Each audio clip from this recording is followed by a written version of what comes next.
Welcome to the Fantasy Pavilion, your home for fantasy sports. This is the #1 place for all your fantasy content. We do the research, so you don't have to. But wait, so you don't play fantasy? We have you covered with all your F1, IPL, and UCL content. So head on over to the Fantasy Pavilion YouTube page, like, subscribe, stay connected with us. We have all the content you're looking for. Fix that team though, and do better. The last year you were doing shaky. But this year we're doing better. We're doing better this year.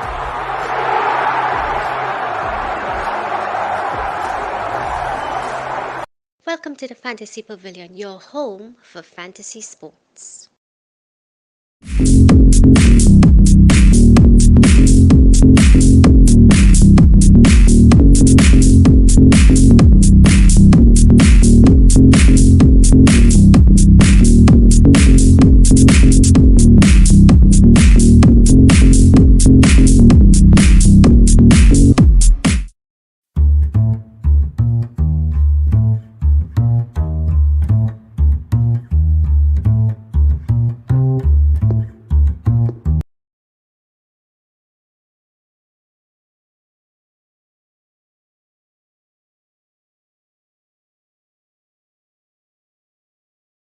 Yes, guys, welcome back to the Fantasy Pavilion, your home for fantasy sport.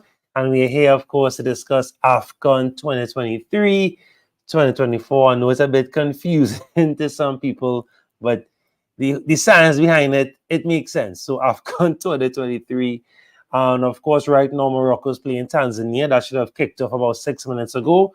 But we are here to discuss the action that would have taken place before. And of course, to preview what comes up next in round 2. Round 1 is very exciting. I must say the football on hand, not bad at all. I like the quality, is very good. Some good technical play, passing around the ball well, not just playing willy-nilly, not shooting too wild, nice coordinated attacks, good defense. We've seen some teams with some very good disciplined defenses and frustrating some of the big boys. So we'll get into all of that. Just waiting on my guest, Ladimus, to join us soon. So what we can do by the time, of course, discuss the fantasy aspect, because we're going to do both. We're going to discuss fantasy, and of course, we're going to discuss the games themselves, get into detail, analyze them. And of course, all this is to help you pick the best team going forward as the tournament progresses. So let's take a gander at how I did in the fantasy. Not too hot, but let me bring that up now.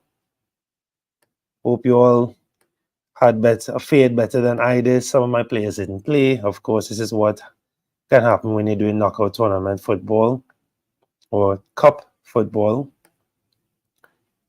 All right, so of course, let's take a quick look. So my team, 49 points so far.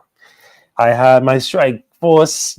Ayu was the only one that contributed, did something. No Hala, Kesse, Mane, and Tau. Mane was my captain. Of course, most people would have done Salah. I went against Salah like I usually do, even in FPL. In the back line, 8 Nuri, solid. Kabori, solid. He won the penalty, so happy for that. Hakimi's playing right now as we speak, so we'll see how that goes. And El Shanaway was my keeper. I had Owono, and I really want to go to Owono because I figured he'll do more saves. Probably should have, but it's just round 1. Not going to fuss up too much on that. Let's take a look at how some of our other competitors did. So we have shown FPL here. He has 73 points so far. He had Krasso, Asherman, and of course Mohammed up top, solid. He had Kesse, Sankey, Salah, and Mahrez in the middle. He captained Salah like everyone else did. And in the back, well, nothing to talk about in the back. He has Hakimi right now, and he had Ben Said as his goalkeeper. Nothing to cry about on the bench. So not a good start there from him. Of course, I will have our league code in the description. You all can still join. Not a problem at all. All right. Let me see who else we can take a look at. By the time we have Salah Mane, all right. I guess he can't make up his mind. 68 points. We had Mohammed. He had Salah, captain, of course. Mahrez, Mane, Kessie, Sankey. 8 Nori in the back. and Ben Said as goalkeeper. Nothing to cry about. I guess maybe Niakate on the bench. Maybe. He wouldn't cry too much. So solid start there from those guys. Y'all can let me know how much points y'all got so far. How the tournament's going so far for y'all. I enjoying the football on hand. As I said, good football. I'm enjoying it so far. Maybe the quality of the streams could be a bit better. But I know these things happen. There have been some technical issues sometimes during the streams. But solid so far. I must say I'm very impressed by the football on hand. All right, so what we can do, let's get straight into looking at some of the results. Because we got to know how they did, so we'll know how we're going. Which players. I definitely have to do some surgery on my team. Definitely have to get rid of some of my strikers. All right, Kevin. Kevin, what's the name of your team? I'll just find the name of your team. Let me see. Kevin wants me to show his team. 56 points, Kevin. We have to fix that, Kevin. We have to back up. We have to back up. 56, Kevin. All right, I found it. Let's see what. So Kevin is my usual co-host. Can't make right now, but let's take a gander at what he did, how he did.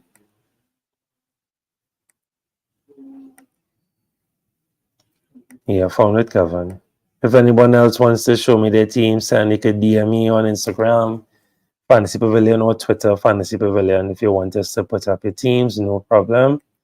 Let us know any points, tips, anything that you think we or players that we should be going for round two. Round two, of course, and mostly tournaments are super important. Some teams are trying to top the group and then maybe try to rest for the third, or some groups trying to now get the first win. Some teams are trying to get the first win. So round two is very important. We're going to try and go very aggressive in round two. So Kevin's team. Kevin had Usherman, someone I didn't have, right? Then he had Silmani and Daka. He had Salah, Mane, Msanki, and Bamba. So solid showing from his midfield. But the back line let him down. 8 Nori alone was the only one with a solid return. And of course, Ben Said. On the bench, tenure, 7 points. Right? Sorry there, bro. That's a tough one. That is a very, very tough one. So at least that would have given you at least 63 points. But as I said, round two, we'll try and fix that and back up. And we'll move from there. All right, so let's look into the matches right now. Let me see what's the score line with the Morocco-Tanzania. That should be a good game. Of course, we're expecting Morocco to do well. Morocco had a great showing in the World Cup going, but we've seen a lot of the big boys get shown up and be given a lot of resistance, right? Trouble so far. Egypt, Nigeria, Ghana, right? So we got to look into that now.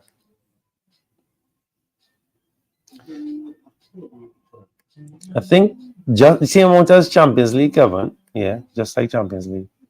So Ivory Coast would have kicked off the tournament Saturday, going there with a great 2-0 win over Guinea-Bissau. Seko Fofana scoring and Jean-Philippe Crasso scoring. We'll get into those who assist and whatnot in a bit.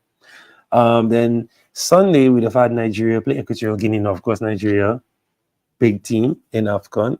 Waiting for my guest to come on. He is from Nigeria. Right, so he's coming on now. Good. Waiting for him to jump in. And Ladimus Prime is here. Just as I want to talk about Nigeria. Ladimus, thanks for coming through, bro. No problem. Thank you for having me on. Let's first off, let's do it properly. So of course, Ladimus Prime coming through from Nigeria, of course, based in London. Ladimus, tell the people about your channel, what you do, your content, and before we get into anything. I'm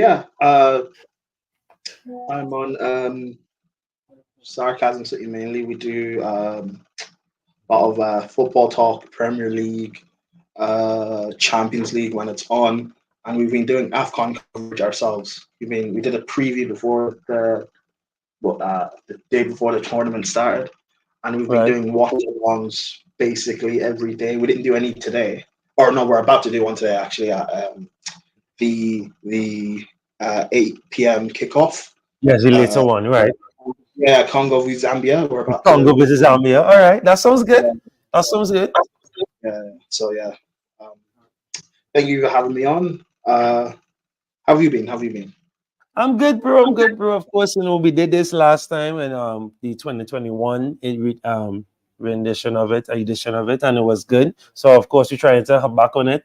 I didn't start too well on the fantasy, but I was just saying at the top of the show, Ladimus, for me personally, though, I'm enjoying the football. To me, the football quality has been good in all the games so far. When I say by quality, I mean in terms of the technical ability of the players. I'm seeing a lot more passing, more ground football, not a lot of hopeless long balls up the road. They're actually playing some nice touches. And something I am enjoying a lot in the tournament as well is the underdogs are fighting and putting up a good fight. They're not just there to make up numbers.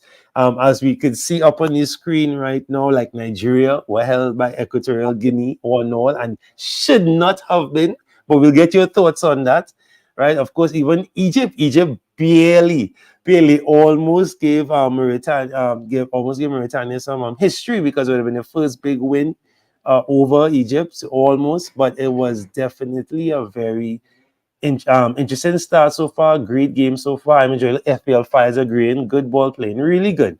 I must say. So I'm enjoying it so far, not just from the big stars. There are other players that I'm learning about that are doing really well. So I'm very impressed by the quality so far. Don't know if you agree, Ladimus. Yes. That's the that's the great thing about Afcon. You know, I've said previously that the African Cup of Nations is a tournament where, you know, even the biggest stars in the world, you know, look at legends like Drogba, Eto'o, Yaya Toure. These guys have played in Afcon, and you know, at times they've struggled. You know, you've had, you know, um, golden Ivory Coast teams, you know, golden teams who've played in Afcon and failed and struggled to perform. That's just how amazing this tournament is. You know, something I say that I think African Cup of Nations is the most competitive tournament, football tournament in the world in terms of, you know, like what you were talking about, the upsets. If you just go through, like, you know, the first games of the group, you know, Nigeria drawing to Equatorial Guinea, you know, Cape Verde beating Ghana, Mozambique. They should have beaten Egypt if not for the late penalty at the end of the game. You know, Guinea being a man down against Cameroon and still coming and drawing the game. You know, those are big results. Algeria drawing with, Huge result. you know, Algeria, they won AFCON 2 tournaments ago. You know, that's the great thing about this tournament, where even if you're the quote unquote lesser nation or underdog, you can still pull off a result. And that's why I love, you know, the African Cup of Nations. That's the magic of it for me.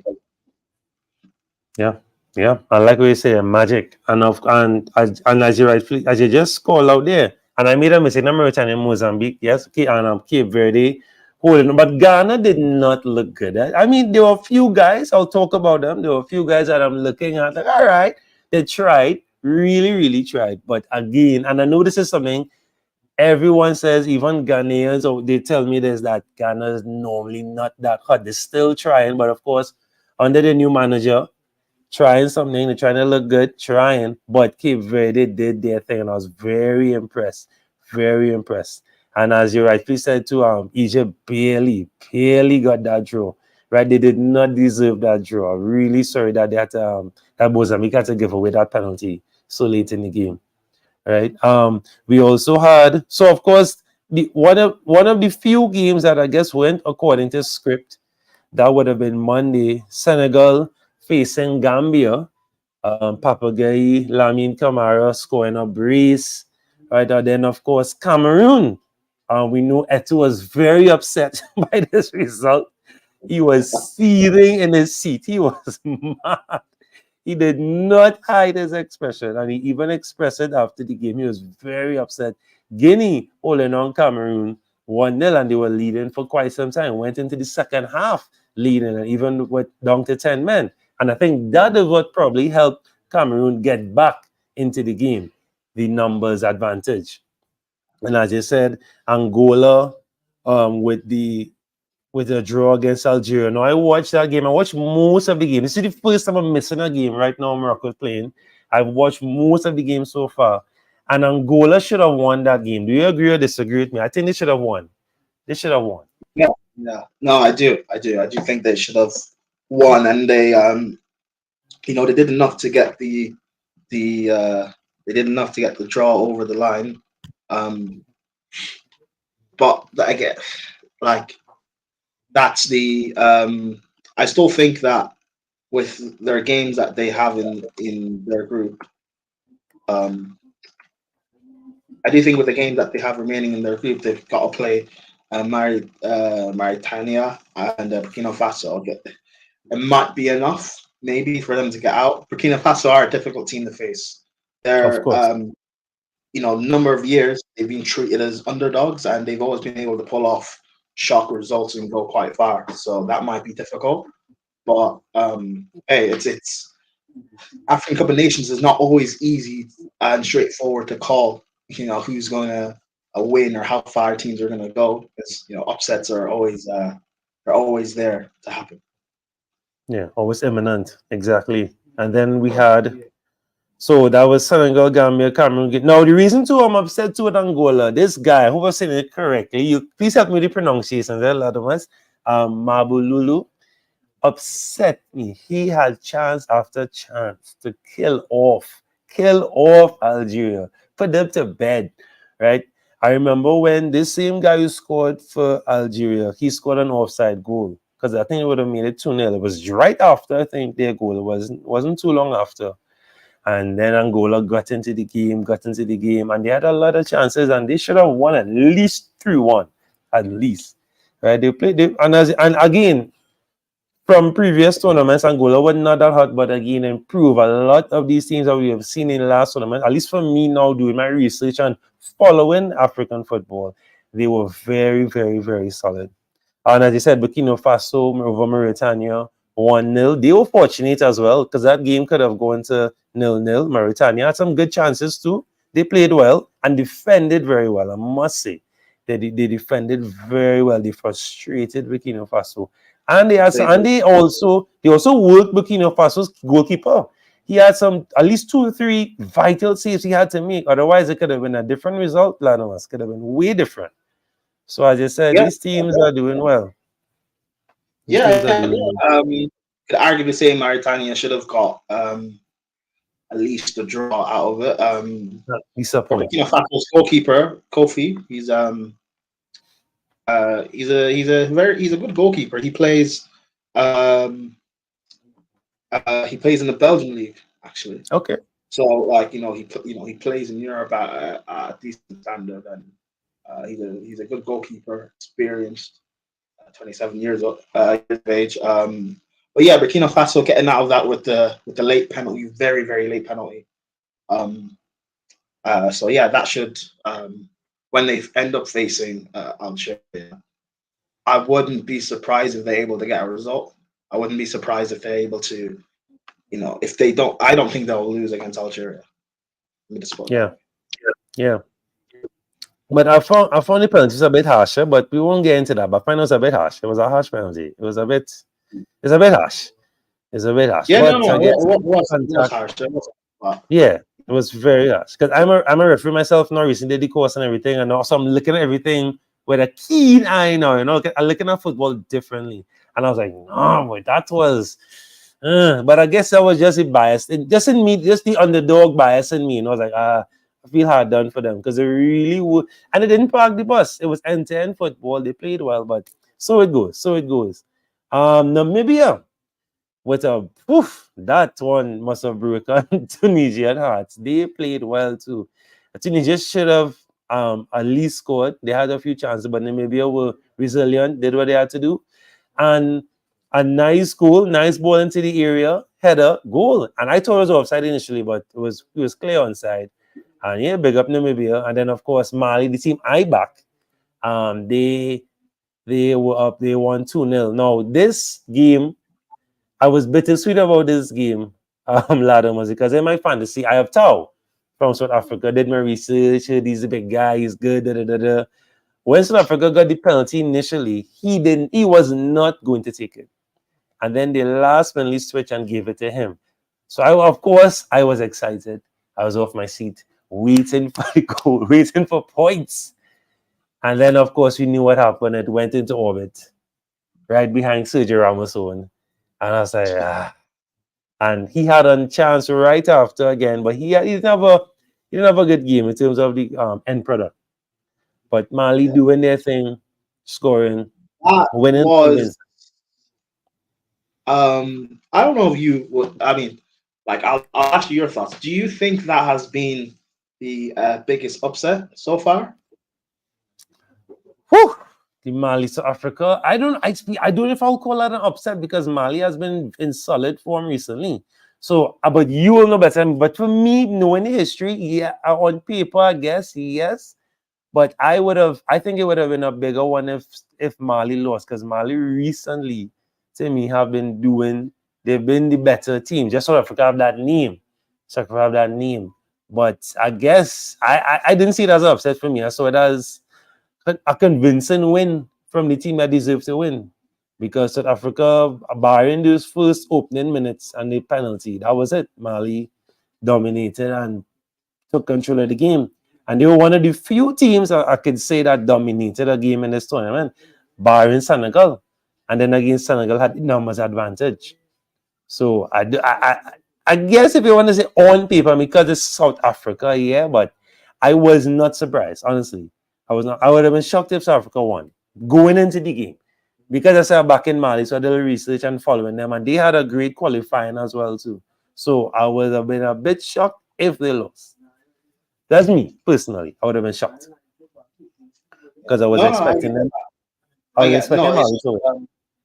When I look at like the other big results, like obviously I'm Nigerian, so I follow Nigeria, and I know how poor we've been, particularly under this manager.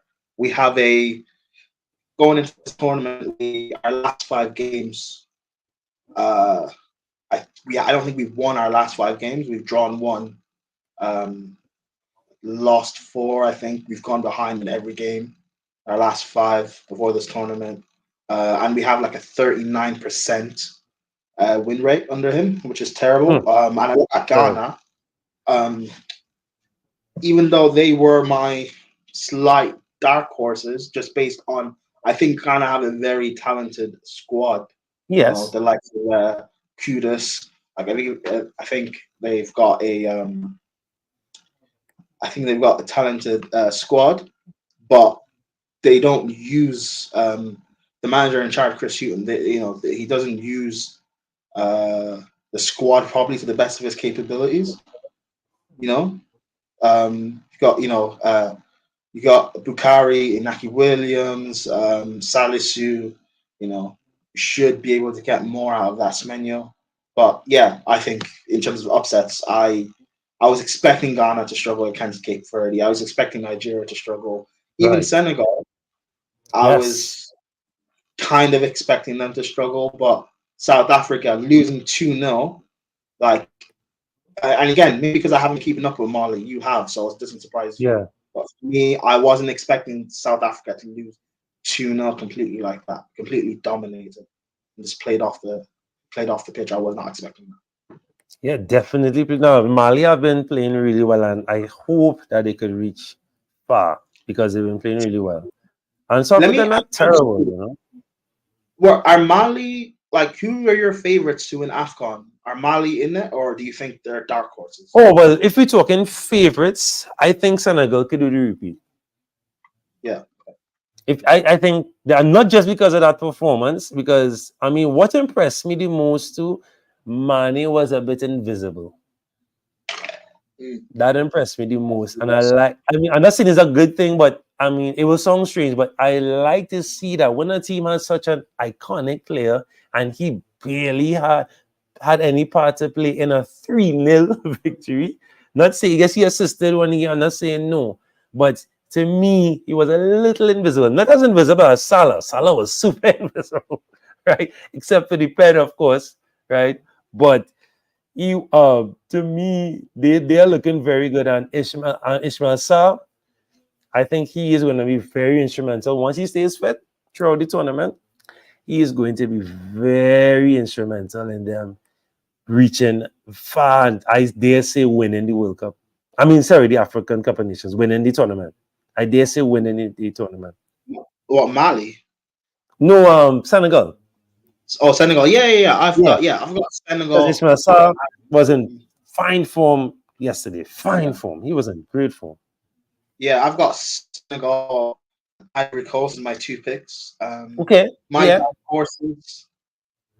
horses, I said if Nigeria or Ghana can somehow get their act together, because if you look strictly on paper, Nigeria and Ghana, they both have, star players that could Of course. get them over the line. I've named Ghana. They have Kudu, Salisu, Bukari, Inaki Williams. Nigeria, we've got Alex Osimhen.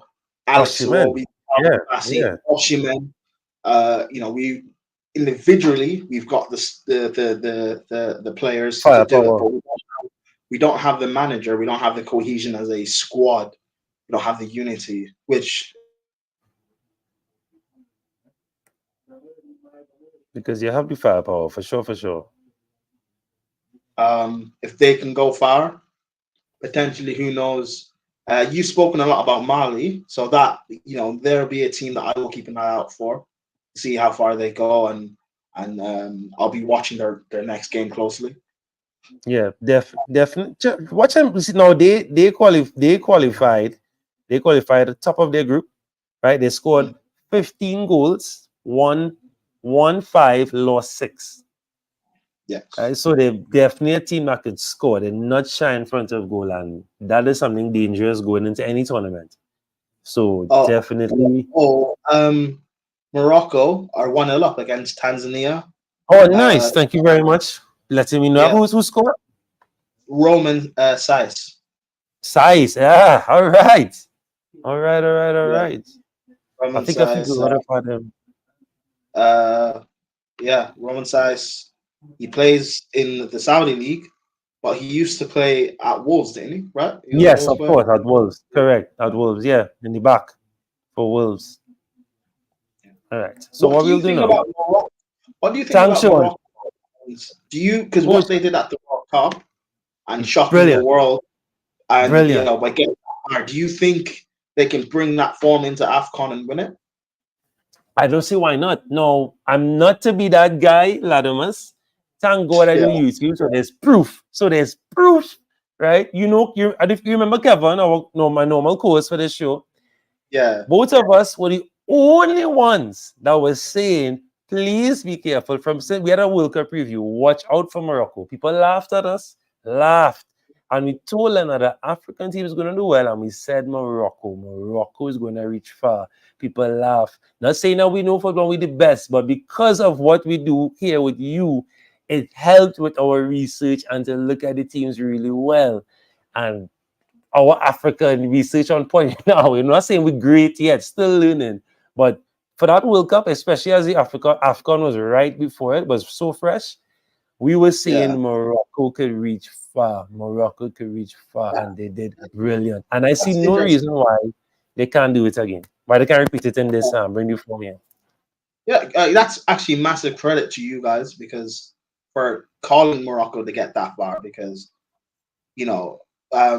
if anyone going into the World Cup was thinking any African team could potentially get to a semi-final, maybe get to the final itself, if you ask anyone besides you two, people would have said Senegal. Right. Going on for Mane, Mendy, Koulibaly, could you carry that form into the World Cup and kind of carry Africa on your shoulders and go that far? And they didn't really perform as they were expected to. So the fact that you guys called Morocco, it's amazing. It just shows that your knowledge of just football in general. So it's amazing. You guys be able to call it. To be fair, Morocco surprised me even. I was not expecting them. And each round they got to, I was saying, okay, this is a step too far. You're gonna, it's a step too far. It's a step too far. But yeah, going that far for Morocco. Let's see. They can carry it into this Afcon because typically Morocco aren't known for doing that well at Afcon historically. So let's see if they can change things this year. change your fortune, yeah. Now, to be fair, I was wildly saying, well, Senegal finals, because I was excited for Senegal for sure. But like Yeah. when you were serious and you were saying, hey, now Morocco, we were talking, yeah, big up Afcon. That's why we love these tournaments. It really helps to bring the research to things to countries that you won't normally watch. It really helps. But I think that's a good shout. I wasn't even thinking of. I didn't have them in my personal picks, but a Senegal Morocco final will be sweet. I think that'll be really sweet because a decent balance of defense and attack and a solid midfield, and then Ziyech, for some reason, he likes to play in top cup tournaments. It brings out the best in him. He's one of those guys. So, and it was his free kick that resulted in the goal there just now today. So, let's see. So, Ladimus, most important thing. Have to look at the groups now as they stand. And then we'll know how to form a team and how to go forward. So, of course, Ivory Coast, the host, they would have won their first game. They're on top, 3 points. Equatorial Guinea drawing with Nigeria, second and third. Cape Verde. This is look at this group, Ladimus and people in the chat. Look at this group. Who would have thunk? Look at this group. This is crazy. Cape Verde, Egypt, Mozambique, Ghana. That's Afcon. That is Afcon. I love it. That is Afcon. I like it. That is Afcon. That should be a jersey. That is Afcon. Wow. Cape Verde, 3 points. Egypt and Mozambique, 1 each. And Ghana, the Black Stars, 0. And as you rightly said, Ghana is star-studded. And most of their players are in form as well. Ayu doing very well for Crystal Palace. Kudus mashing up the dance right now for West Ham, playing very good. Must say that Kudus had a great start. And a lot of stars, a lot of players, especially African players, always, they get hyped up. Not just African, but most players, they get hyped up. They come across to the Premier League. Toughest league in the world, Ladimus, people like to say. And sometimes they don't shine. They take some while to get accustomed, to get their legs running. But Kudus, I must say, has impressed me very much and has fitted in West Ham very well.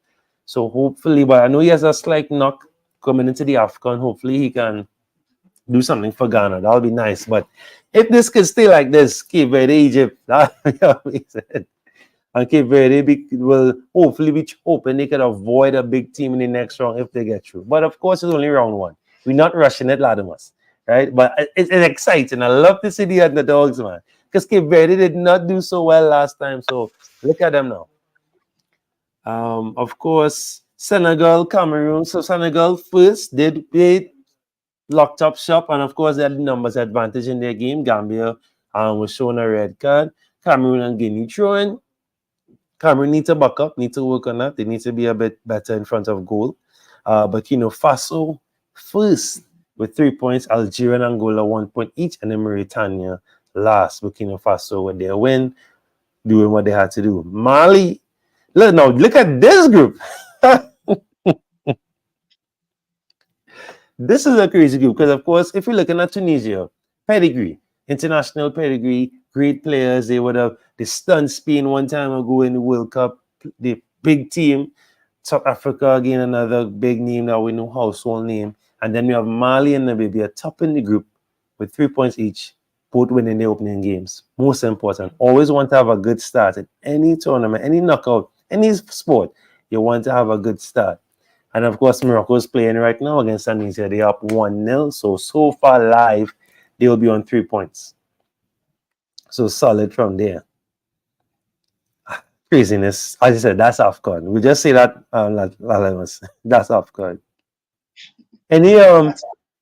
Eddie comments before going to the previewing for round two. Anything in the group stages there that really catch your eye that you, because again you know it better than us. That which result shocked you out of your core, lad? Was that really shocked you? None. Like I said, Mali winning 2-0. But it's not necessarily the results, because even, like Cape Verde beating Ghana and Equatorial Guinea, holding Nigeria to a draw, games like that, like that's Afcon. So if like you watched last tournament, so you'd kind of know that results like that shouldn't really surprise you, Right. because that's what the African Cup of Nations can bring. I've seen, like I said before, I've seen golden generation Ivory Coast teams struggle, to win African Cup of Nations. I've seen there's been golden nation Nigerian teams struggle in this tournament. That's just kind of how it goes. The greatest or best players in the world, they come into this and sometimes they struggle. Victor Osimhen, one of the best strikers in the world, one of the most wanted strikers in the world, 120 million. He played Equatorial Guinea, and even though he scored, but all round during the game, he was not that great. Correct. I'm Sadio Mane. I know Senegal won 3-0, but Sadio Mane, one of the best players in the world, and has been for the past 5-6 years or so, played against Gambia, wasn't at his best as we know him to be. So, and that's just what this tournament can throw up. Algeria against Angola, Riyad Mahrez, he played. Where was he really? And that's not saying these are bad players, by the way. These are some of the best players in the position. That's just what Afcon can do. Your status as a player doesn't matter. It's about what you can do on the pitch. On the day. Exactly that. All right, so let's take a quick preview at what's to come up, and then we go from there. Big up everyone in chat. Don't forget, like, share, subscribe. Show us some love. Let us know you enjoy the tournament. As I said, great tournament so far. Great quality football so far. Enjoying it so far. Thoroughly enjoying it so far. All right, so why did I do that? Right, so right now we have more. So the last bit of round one, is going on right now, and then of course later Congo are playing Zambia. Thursday round one begins with Equatorial Guinea playing Guinea-Bissau. How do we see this one playing out, Ladimus? I know it might be a tricky one to call, but how do we see this one playing out? Equatorial Guinea-Bissau. Obviously, Equatorial Guinea are on 1 point thanks to their draw against Nigeria, and Guinea-Bissau are on 0. 0, correct? Both of these teams know going into this that if they can beat the other, they more or less can qualify out of this group. Right. Because you're expecting Ivory Coast to beat Nigeria. So those two teams will be going into it knowing that if they win, they have a strong chance of going out. What I saw from Guinea, when I saw from Guinea-Bissau against Ivory Coast, yes, I know the game was 2-0 to Ivory Coast, but the game was Guinea-Bissau made it very difficult for Ivory Coast. They played well defensively, and they had a few chances. They just couldn't get it over. They were missing that final ball, that final pass to get the goal. Equatorial Guinea, when they played Nigeria, I don't think they had like a shot on goal, really. I don't think they really troubled us in the attacking sense. And defensively, Nigeria got in behind a few times, but we were missing that final ball to and even when we did have that final ball, Osimhen missed quite a few chances. I think they made the keeper made like 6 saves. Owono wasn't great for. So Yeah. So I'm going with for Guinea-Bissau to win the game. Okay. Solid. I'm not vexed with that. I think I might be in agreement with you. I might be in agreement with you. But I think I don't know why. Equatorial Guinea defense was not terrible anyway. I feel like it'd be a 1-1. I feel like it'd be a 1-1. Maybe a 1-1. Which is obviously both teams would not want that. They would want to win the game, obviously. If that's a 1-1, that keeps the group open, Yeah. which will be Interesting. interesting. It would keep the group Yeah. very interesting.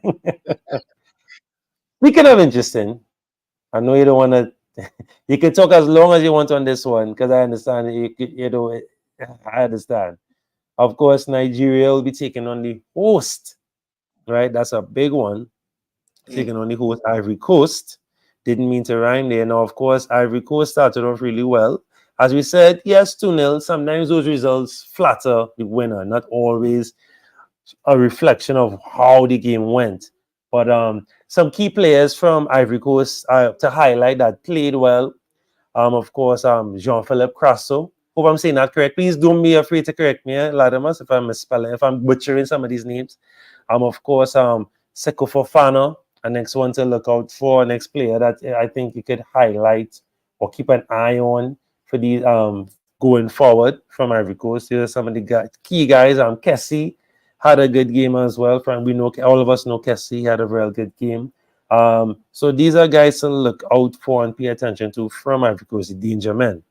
Now I'll let Ladimus take it away, preview any Nigeria and any not just fantasy perspective, but just can Nigeria win this game? Or who are the key players that have to step up for them? Yes, Usherman, but who else has to support Usherman for Nigeria to pull a miracle, to pull a big game out of the bag here? Because not to cut you, but look at this. Look at that team. That's a nice. Look at that. Look at their team. Crazy, Usherman, Look Money, Wobie, solid players. Even though he come from Brentford, solid players. I hope so, but Calvin Bassey should have started the first game. I don't know why he didn't. I'm expecting him to start. I don't know if we're going to stick with the 3-man midfield because usually Nigeria play a 4-4-2 or a 4-2-4. So I don't, but now the injury to Ndidi going into the tournament, that's probably why he switched it to a 3. So if we play Onyeka,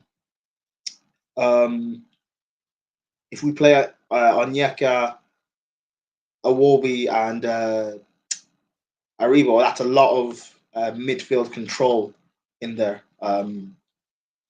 And that, in theory, should be a lot of creativity. It will be unfortunate to drop Yusuf.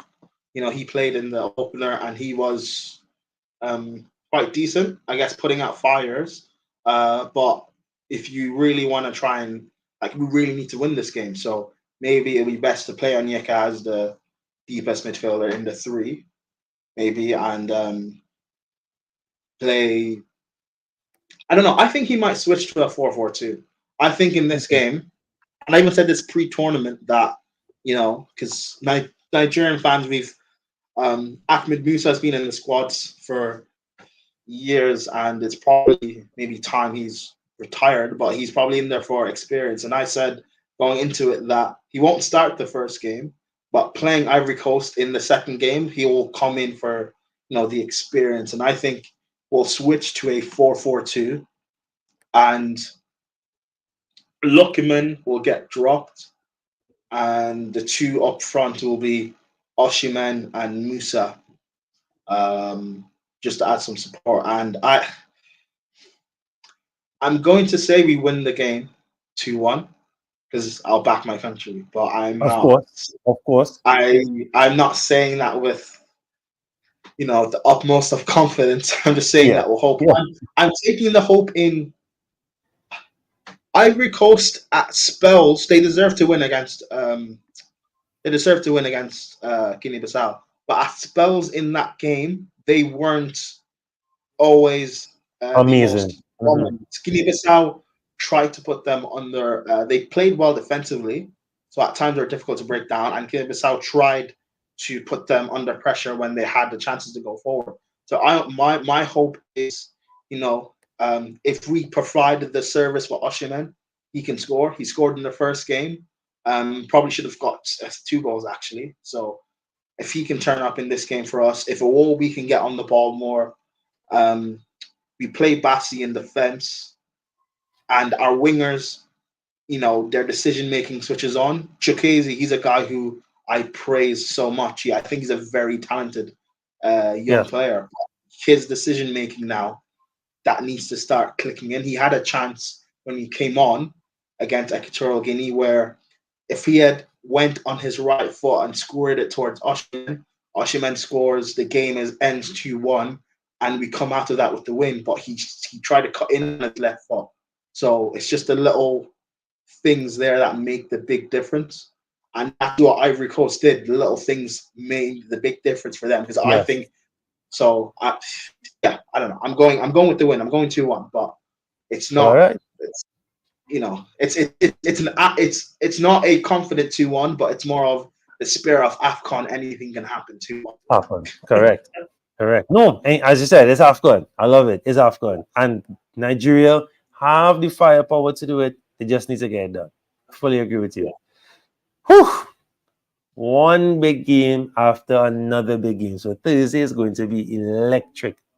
We have Egypt versus Ghana.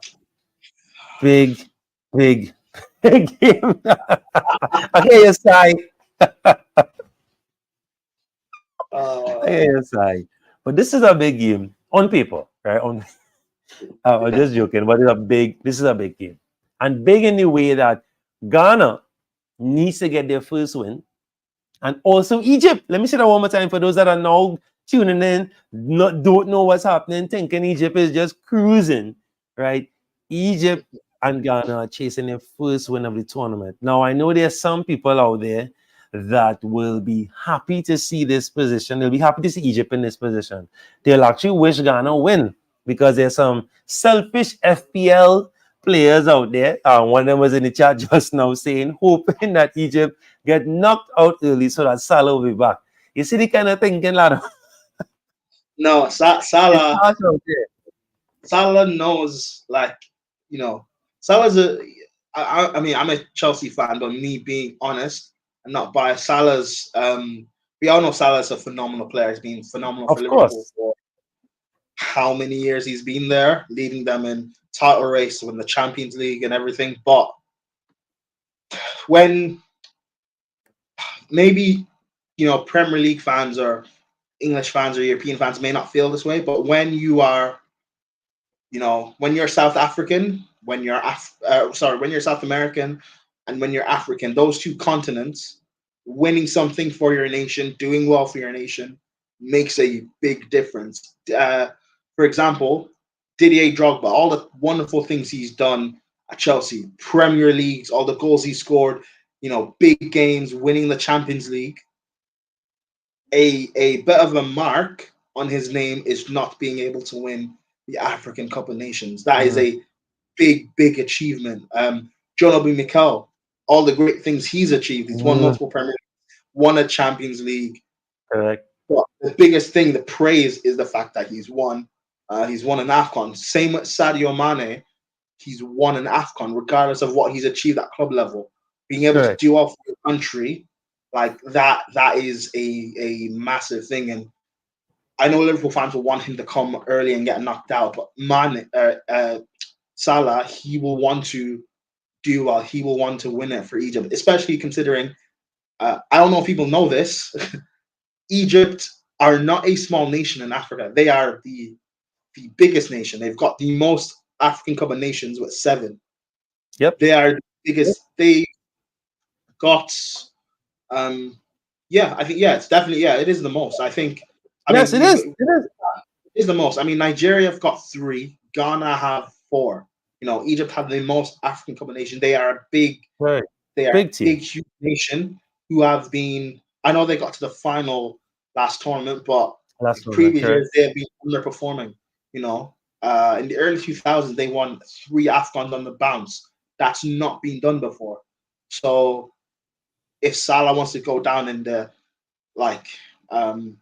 be seen as the greatest Egyptian player or the greatest African player, because that's conversations that Liverpool fans Correct. want to in. If you want to get in that conversation with George Weah, JJ Okocha, Semi Aito, etc., with these goats, you need an Afcon to show why you're in that conversation or why you are better than them. You need an Afcon to show that, and that's me speaking as a African. Just being honest, you need something to show,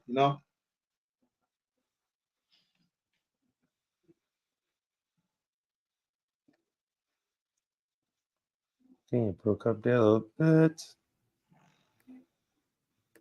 Yeah, but but for this game, I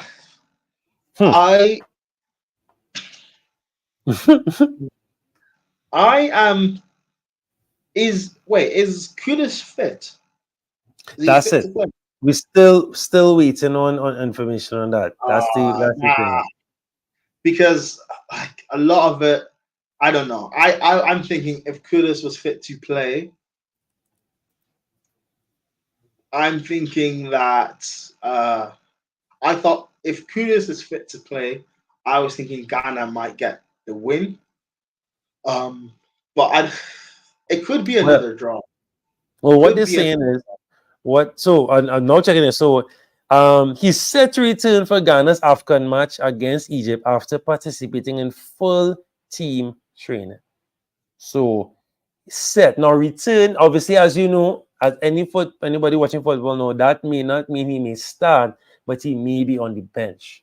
So they might be trying to manage his minutes, but they know it's a very important game and they need to get a win. So I'm sure they're gonna do everything in their power to get him fit and ready for that game. But they said he was in team training, full team training, and they're trying to see if they can get him back for the Egypt game. So we'll see. I'm not watching team photos here. He was in training, but it was a precaution against Cape Verde, which of course, I know. So they're going to see what happens now against Egypt. So he should play. I don't see him starting, but he should be on the bench. That's the latest day on Kudus. But as I said, if Kudus there, that changes everything. That changes everything. Because they definitely missed someone like him in the midfield. All I think right. that So might have been why he didn't play the first game. Because if he's not fully fit, you would have thought Ghana would be able to beat Cape yes, Verde. So have enough firepower.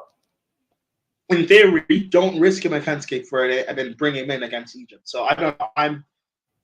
It should be. I hope he does play. It should be an interesting game. I think if he starts or plays any part, maybe Ghana might win. But I think it might just be a draw because Ghana, they know after losing they will need to turn up in this game. Egypt will know that they need to win this game, so I think it might cancel itself out and be a draw. Yeah, and 4 points after 2 games, not terrible. They'll be happy with that.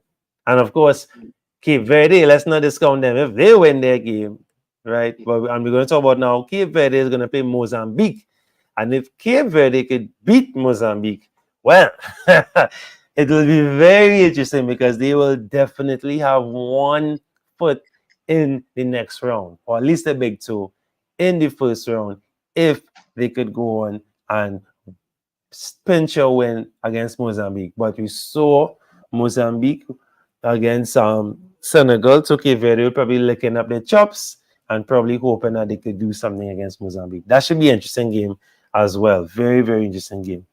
And of course, some key standouts from that game from a fantasy perspective. Of course, you have Pina and Montero, key players there for Cape Verde, and of course, we have Slow for Mozambique. Again, from a fantasy perspective, and you can see which keepers were the most busiest. Right, those are things as well to pay attention to. But so far, my keeper of the tournament so far, no. I think he could do he could be a key keeper to have in your team if you paying attention to those things. And then, of course, another big game. So Friday's fixtures are going to be very interesting, very good. We have Senegal versus Cameroon. Who put these groups together, boy? It's looking like Champions League groups. That must do this thing. Who did this? This is Champions League kind of madness. Who did this? Right? They want to knock out all the big nations. Right. Senegal, Cameroon. How you see this one shaping up? Big game. Of course, we'll tip it in Senegal favor, obviously, but this is Afcon. It may not go that way. Cameroon have to get a win. They drew their first game. Senegal won their first game. I'll be hoping to make light work of Cameroon to top the group with 6 points. Ladimus, how you see this one shaping up? Cameroon have a lot of turmoil or problems going on. Yes. You've got the Onana situation, which I personally think what he's done is disgraceful. For people who don't know, writing a letter to your country and choosing to not go to camp with everyone else and choosing to stay at Manchester United to play in a meaningless game that doesn't mean anything because you're not. It's not as if you're in a title race and you have to play, And this would be different if Man United were the ones who begged Onana and begged Ghana in the state. Correct. You are choosing to do it after what's been done in the past. You don't have the best. Your history with playing for Cameroon in the past has not been the best. You choosing to do that just leaves a sour distaste. And I know he didn't play in the first game, but I just think the form he's been in this season and this whole debacle going on, if he plays this game, it could be a bloodbath. I know Mane didn't turn up in the first game, but if he sees Onana in goal, he might sniff blood. Oh, bro. Star as well. Nicholas Jackson coming off the bench. That could be, and also Abubakar, who has he always seems to turn up and score goals at Afcon. Yes, he was a goal scorer last Afcon as well. He's out with an injury, so yes. Listen, if he's not playing their talisman, and if Onana's in goal, potentially Senegal, they will easily win this game.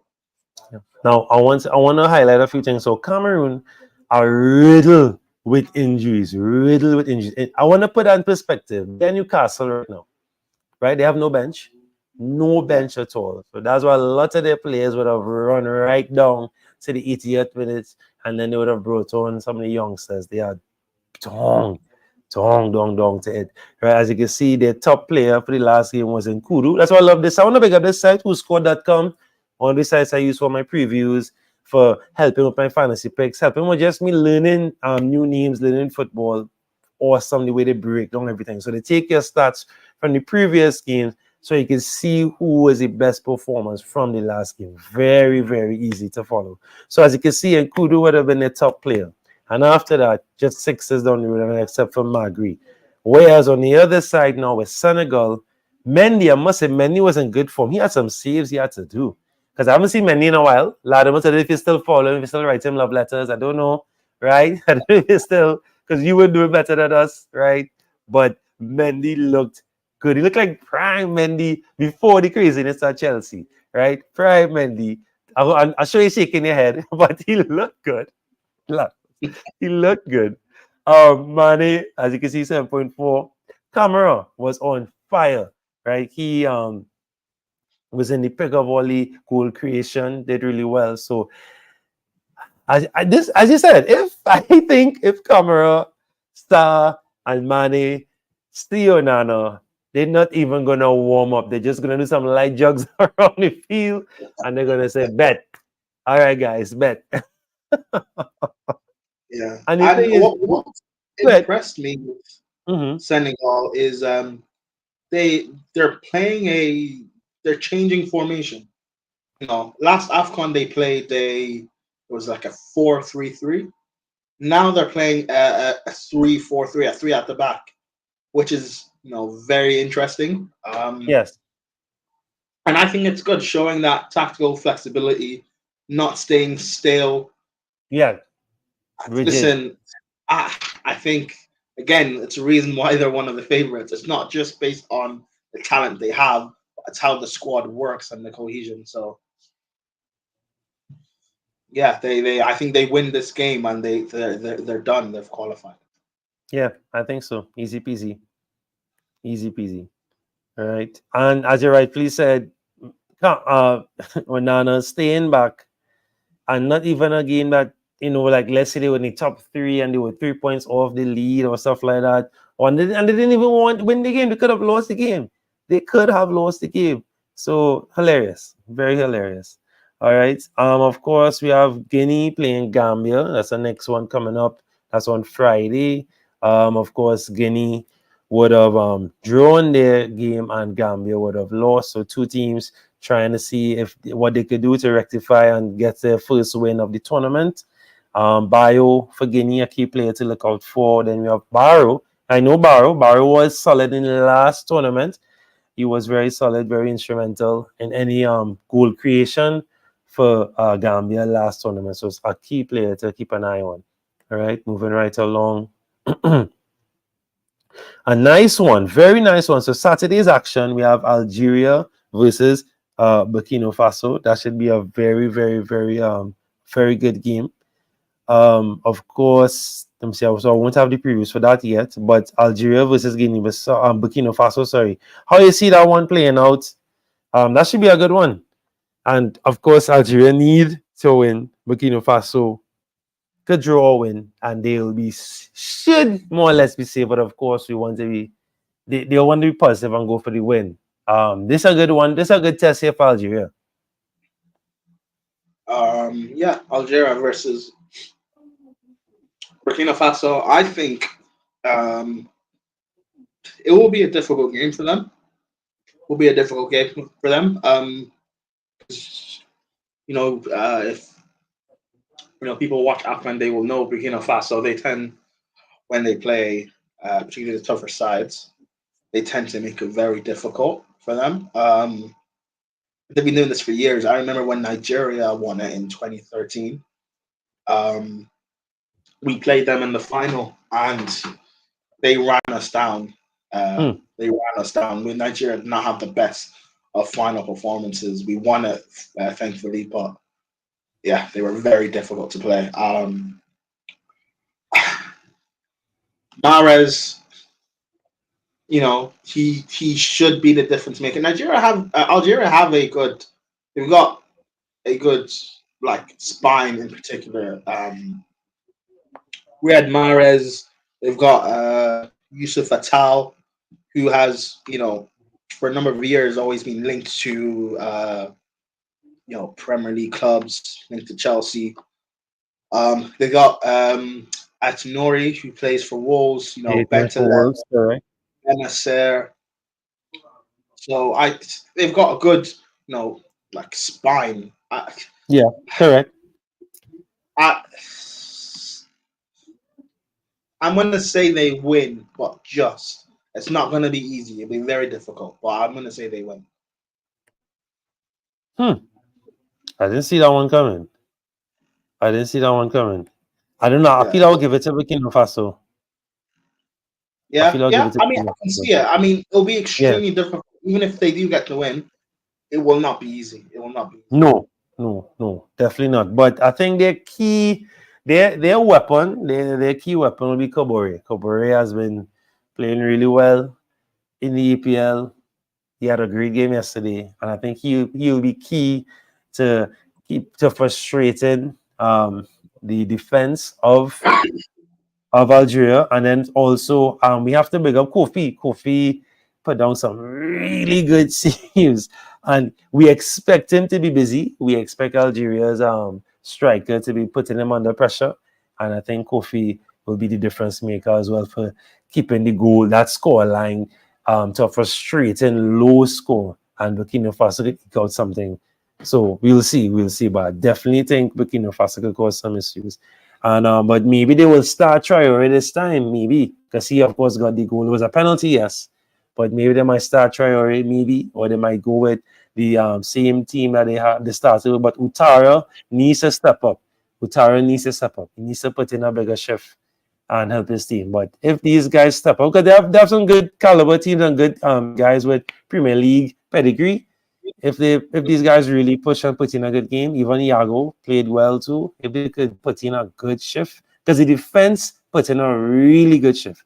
So if the defense could keep doing what they're doing and frustrate Algeria, because we see what a good disciplined defense does to a team like Algeria. So if Burkina Faso could do that, I think they could eke out maybe a 1-0 or 2-0. I'll get them a 2-0.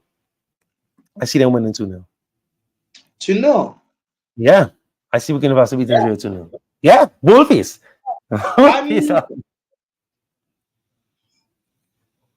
You know what? I could see it.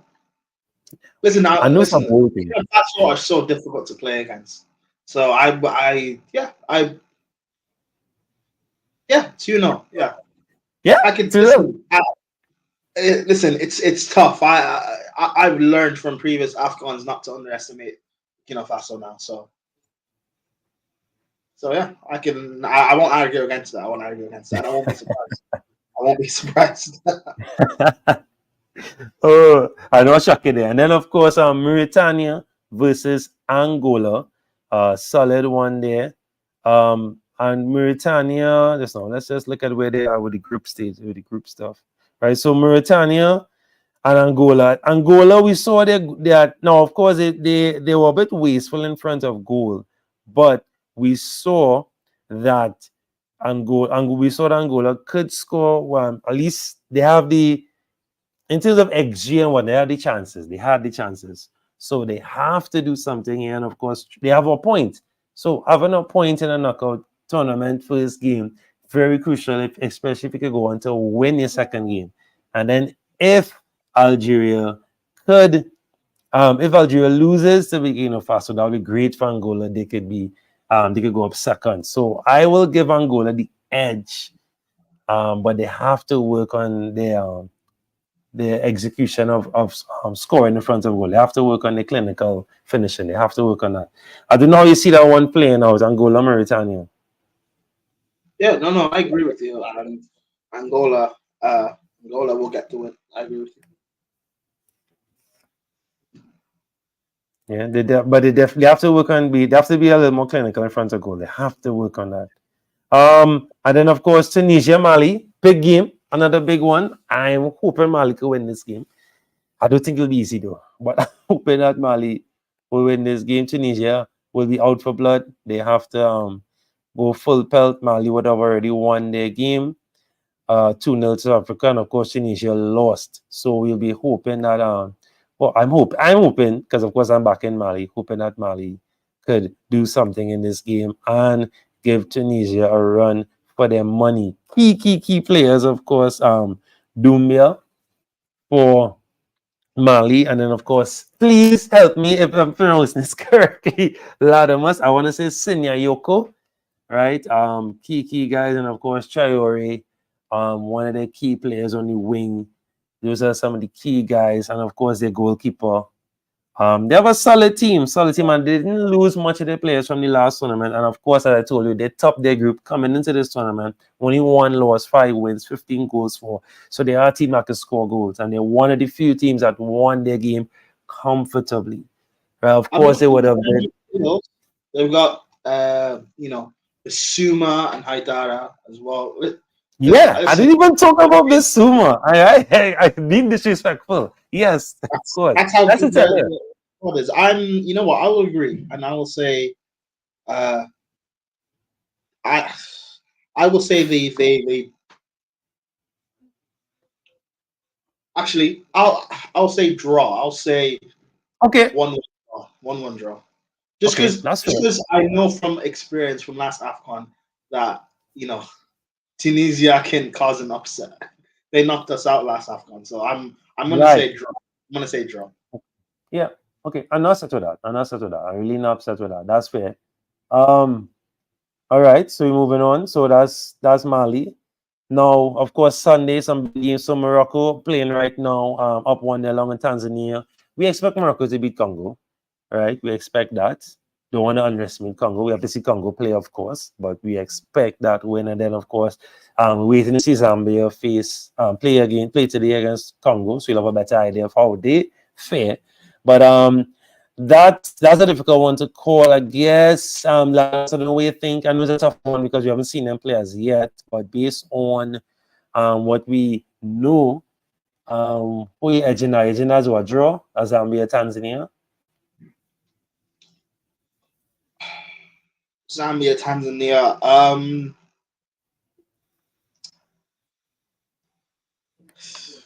I have no idea why, but I'm gonna say Tanzania 1-0. Okay. I don't know why. I have no reason, but something just telling me that they'll win. So 1-0. Okay, enough X for that. And then, of course, South Africa playing Namibia. And South Africa, let's go down into the group table. Yeah, I want to look at the table while I'm talking about South Africa. So, of course, Namibia, as we know, would have won the opening game, and South Africa would have lost. So, Namibia will be chomping at the bit to at least get a draw.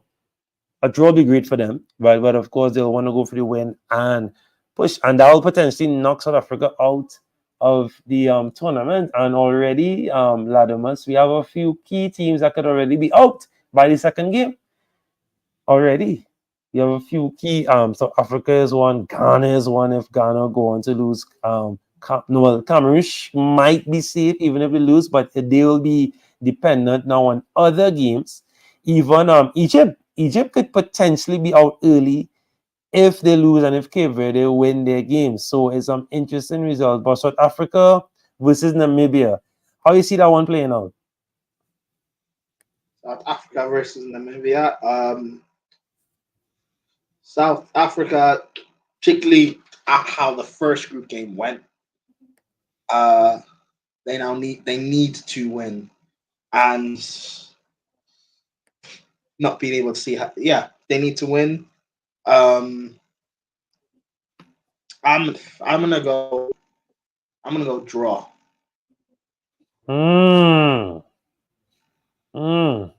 Well, based on how Namibia defended, I feel they could do the same thing against South Africa and scrape a 1-0. Now, South Africa had good chances, but they have to work on, again, clinical. They have to be a little bit clinical. They're one of the few teams that let me down in terms of that clinical finishing, right in front of goal, not even testing the keeper, that kind of thing. They have to work on that. Namibia did their thing. They defended well. Again, they didn't park the bus. They did well, had their chances, and got and they were the all-important goal that got them the vital victory. So I will edge it. I'll let you know Namibia and Namibia won. A cheeky 1-0 again. A late winner, breaking the heart of South Africa. That's 6 points. Yeah. Oh, and look, Sean is reminding us. Yes, Sean, thank you for that. Third place teams also go through to the next round as well. Yes, Sean, thank you for that. Right? So, but still, there's some teams on 0 points, some big teams, and they could potentially be knocked out. But the last game, and that's what makes it very interesting, where the last game will be very, very important for some teams. Even teams on 6, they might rest players, but a team that they face on 3 might go for it, or a team that's only on 1 point might go for it based on the other results. So thanks for that, Sean. Sean is our group leader. He's our fantasy league right now. So big up, Sean.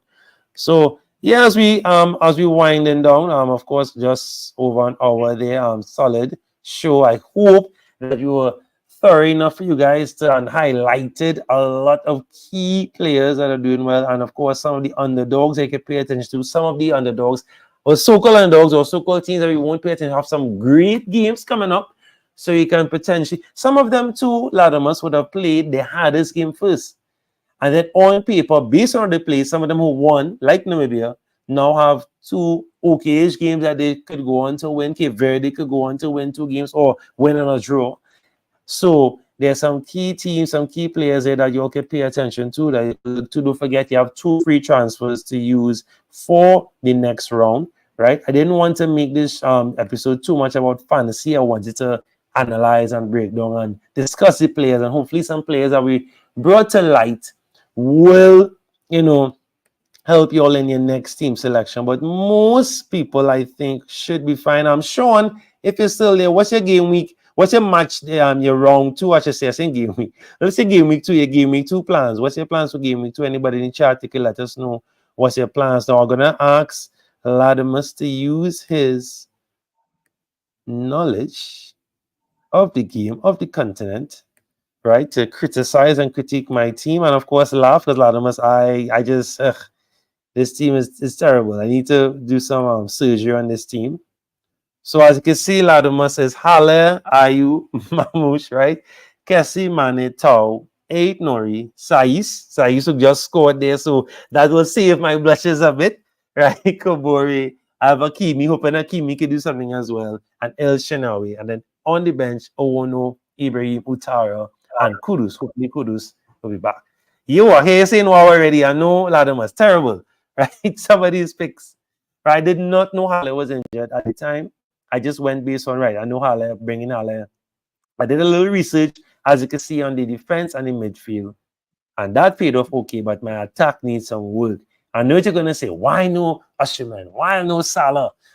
Because I wanted to be a little differential, but this is what differential gets you, Ladimus. When you're trying to be cute and cheeky, this is what happens. This is what happens. And of course, don't be like me, guys. In knockout football, knockout fantasy, always go aggressive. I did not go aggressive enough. And No, Byron, I don't have a problem with the team that you've picked, to be fair. I understand not going for Osimhen because even though he himself may be a brilliant striker, he doesn't always get given the service at Nigeria. So if you're going fantasy and you have him in the team, you'll be frustrated because I know he scored the first game, but if we had created more chances, he arguably could have had more. And yeah, that's just the case with Nigeria. Halle, to be fair, he is a smart pick to have. Unfortunate that he's injured, but yeah, I understand having him in. To be fair, I would have put Kudus in as well, but again, he's injured, so he's on my bench. Yeah, he's on the bench. So that's why I brought him in, just to have him, secure the funds, and hopefully I will see if he. So once I'll put him in. If not, we have auto subs, so the auto subs will kick in, and I'll be able to get the points. Yeah. Kabore makes sense. Hakimi makes sense. Salisu, Aitonori, Yeah. Mane. Yeah, I like the team. I like your team. It makes sense. Maybe I'm saying this with a bias, but could have put Nicholas Jackson, maybe. I don't know how much I don't know how much he costs, but it's a little. But no. That's, to be fair, that's a very good team. Even though you're not trying to go with the obvious or strongest picks, you've got very good players in there that themselves individually, they should have good tournaments. Yeah. I know, because I was expecting Tau. I did some research, so I tried to pick. Yes, I picked the players that I know, but I didn't want to treat Afcon like that. Okay, let me just pick all the players I know, and I tried to do a little research. But I went to the strike force that I know for sure. Like, right, Halle is great. Ayu has been, Ayu. I know Ayu compared to the other option is not great. I know that for sure. I'll put my hands up. But based on what he's been doing in EPL and FPL, I put him there because he for me has the credit in the bank to be picked because he's been doing very well in FPL. I think Crystal Palace are going to have a tough weekend without him. And of course, Kessie, AC Milan must have him there, right? With AC Milan days. Mane, I rather Mane than Salah. So if I had to pick the two, and then of course money-wise, I didn't want to have my team depleted so much and my funds depleted so much. I had Mane and Salah, so I wanted to go with differentials that I thought could have done well, and Tau could have had a brace.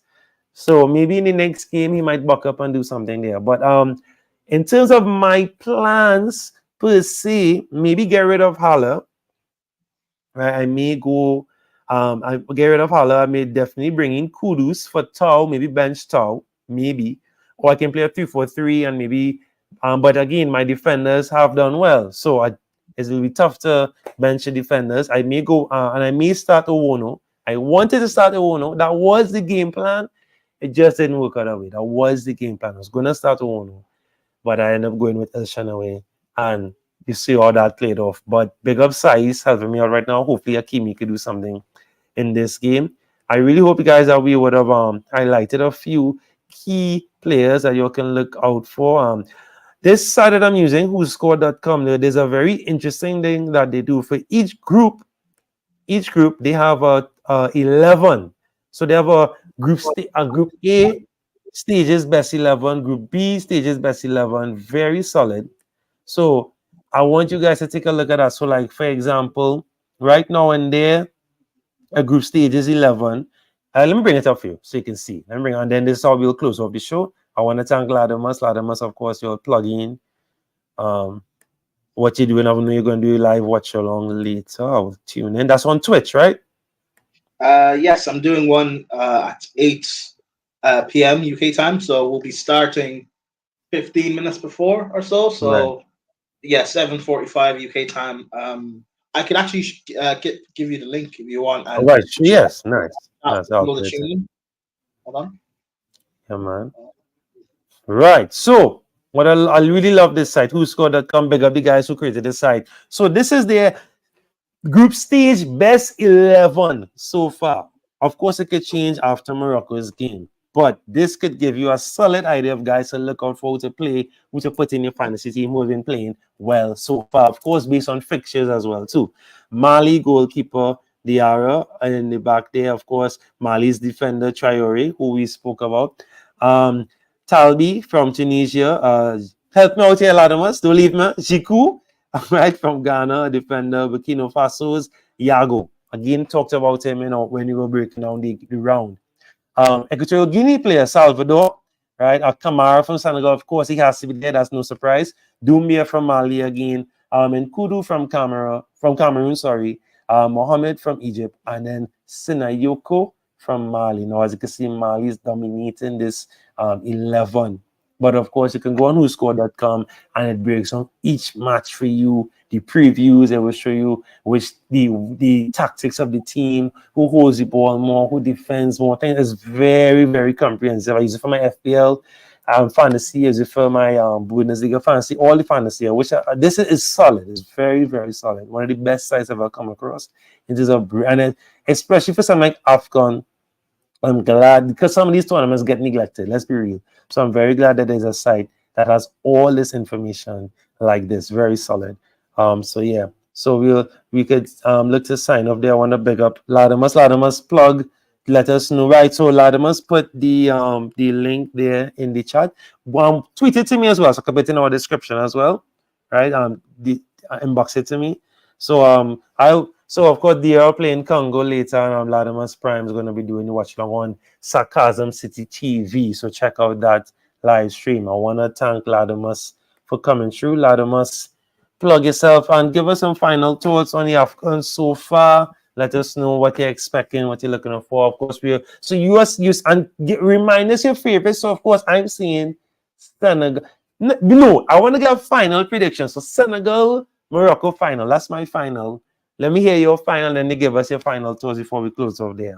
I